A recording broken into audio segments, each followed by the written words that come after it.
इस भक्ति चैनल पर आपका स्वागत है।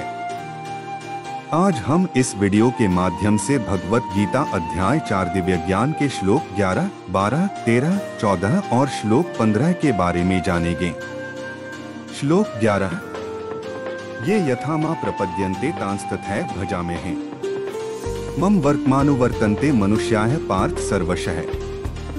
अर्थ: हे अर्जुन, जो भक्त मुझे जिस प्रकार भजते हैं मैं भी उनको उसी प्रकार भजता हूँ, क्योंकि सभी मनुष्य सब प्रकार से मेरे ही मार्ग का अनुसरण करते हैं।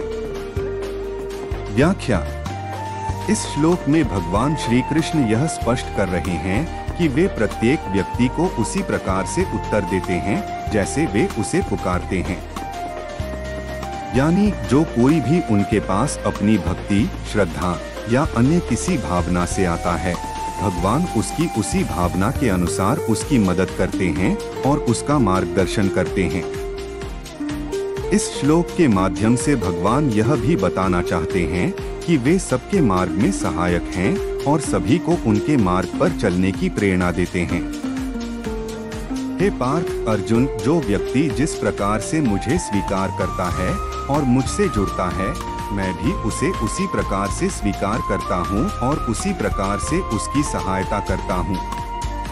इस प्रकार सब लोग किसी न किसी रूप में मेरे मार्ग पर चलते हैं, चाहे उनकी भक्ति या आस्था किस रूप की हो। इस श्लोक के माध्यम से भगवान श्री कृष्ण यह भी समझाते हैं कि किसी भी व्यक्ति की सच्ची भक्ति और आत्मसमर्पण से उन्हें सहायता प्राप्त होती है और हर कोई, चाहे वह किसी भी मार्ग का अनुसरण कर रहा हो, अंततः मेरे ही मार्ग पर चल रहा होता है। श्लोक 12। कांक्षन्तः कर्मणा सिद्धि यजन्त ये देवता है क्षिप्र ही मानुषे लोके सिद्धिर्भवति कर्मजा। अर्थ: इस मनुष्य लोक में कर्मों के फल को चाहने वाले लोग देवताओं का पूजन किया करते हैं, क्योंकि उनको कर्मों से उत्पन्न होने वाली सिद्धि शीघ्र मिल जाती है। व्याख्या: इस श्लोक में भगवान श्री कृष्ण कर्मों के फल की सिद्धि, पूर्णता और देवताओं की पूजा के महत्व को स्पष्ट करते हैं। श्लोक के अनुसार जो लोग देवताओं की पूजा और यज्ञ करते हैं, वे अपने कर्मों की सिद्धि प्राप्त करते हैं। ये लोग मनुष्य लोक में शीघ्र ही फल प्राप्त कर लेते हैं, क्योंकि कर्मों की सिद्धि कर्मफल की प्राप्ति के लिए महत्वपूर्ण होती है।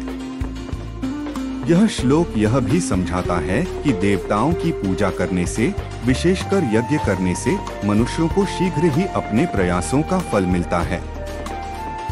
देवताओं की पूजा और यज्ञ एक प्रकार की धार्मिक क्रिया है जो कर्मों को सफल बनाने में मदद करती है और व्यक्ति के जीवन में सुख और समृद्धि लाती है। कुल मिलाकर इस श्लोक का संदेश यह है कि धार्मिक कार्यों और देवताओं की पूजा से मनुष्य के कर्म सफल होते हैं और शीघ्र फल प्रदान करते हैं। श्लोक 13। चातुर्वर्ण्य मया सृष्टं गुणकर्म विभागशः तस्य कर्तारमपि मा विद्धय कर्तारं व्ययम्। अर्थ: ब्राह्मण, क्षत्रिय, वैश्य और शूद्र, इन 4 वर्णों का समूह गुण और कर्मों के विभाग पूर्वक मेरे द्वारा रचा गया है। इस प्रकार उस सृष्टि रचनादि कर्म का कर्ता होने पर भी मुझ अविनाशी परमेश्वर को तू वास्तव में अकर्ता ही जान। व्याख्या: इस श्लोक में भगवान श्री कृष्ण ने 4 वर्णों के निर्माण के बारे में बताया है। वे कहते हैं कि चातुर्वर्ण्यम अर्थात 4 वर्ण ब्राह्मण, क्षत्रिय, वैश्य और शूद्र मेरे द्वारा सृष्ट किए गए हैं। इन वर्णों का विभाजन गुण, स्वभाव और कर्म, कार्य के आधार पर हुआ है। भगवान श्री कृष्ण यह भी बताते हैं कि इन वर्णों के कर्ता मैं ही हूँ और मुझे कर्तारम यानी कर्ता मानना चाहिए, लेकिन मैं स्वयं अव्ययम यानी अचलम और अविनाशी हूँ। विवेचना: इस श्लोक में भगवान श्री कृष्ण ने वर्ण व्यवस्था की सृष्टि की जिम्मेदारी अपने ऊपर ली है, लेकिन उन्होंने इसे समझाने का तरीका भी स्पष्ट किया है। उन्होंने कहा कि वर्ण व्यवस्था गुण और कर्म पर आधारित है, न कि जाति या जन्म पर। इस व्यवस्था का उद्देश्य समाज में कार्यों की सुव्यवस्था बनाए रखना है, जिससे प्रत्येक व्यक्ति अपने गुण और कर्म के अनुसार अपने कर्तव्यों को निभा सके। भगवान श्री कृष्ण ने यह भी स्पष्ट किया कि वे इस सृष्टि के कर्ता हैं, लेकिन वे स्वयं अविनाशी और परे हैं। यह सिद्धांत हमें यह समझाता है कि भगवान अपनी कृतियों से परे हैं और उनका स्वयं का अस्तित्व अटल है। इस तरह भगवान श्री कृष्ण ने यह संकेत दिया है कि भले ही वे सृष्टि और उसकी व्यवस्थाओं के कर्ता हैं, वे स्वयं किसी भी परिवर्तन या विनाश से परे हैं। श्लोक 14। न मा कर्माणि लिम्पन्ति न मे कर्मफले स्पृहा इति मा योऽभिजानाति कर्मभिर्न स बध्यते।